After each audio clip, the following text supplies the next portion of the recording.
c'est bientôt 12. Un chiffre symbole d'une nouvelle aventure. Il est 12h12 ce samedi 12 et 12 amis aveyronnais lancent leur marque de whisky 12.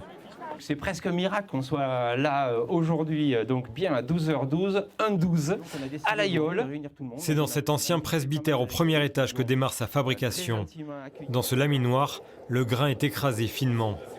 Ici, on va tous les jours broyer 500 kg de grains. Voilà. Et avec ces 500 kg de grains, on va produire 1500 litres de bière, et ça tous les jours. Le grain tombe ensuite dans de l'eau à 68 degrés.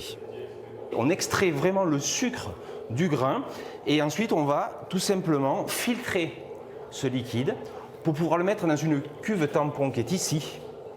Dans cette cuve se forme un jus sucré. Celui-ci est ensuite fermenté et donne de la bière, 6000 litres par semaine. Après la découverte du brassage, nous passons quelques mètres plus loin à l'une des phases les plus importantes. Florent, alors ça se passe comment aujourd'hui, la distillation? Le maître de chez, Florent Caston, travaille 700 litres de bière sur cet alambic. Il sépare l'eau et l'alcool. Ce dernier est ensuite récupéré. Seuls les alcools les plus légers vont réussir à passer à travers le deuxième col de cygne et ensuite être précipités, être condensés dans la dernière cuve où il y a 27 mètres de cuivre.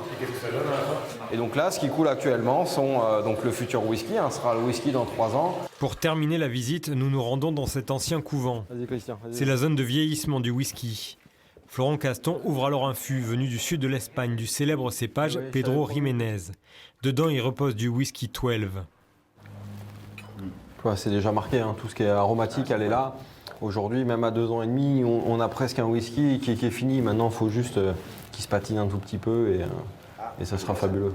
Pour être labellisé, un whisky doit reposer minimum 3 ans. Cette cuvée pourra être vendue à partir de l'année prochaine.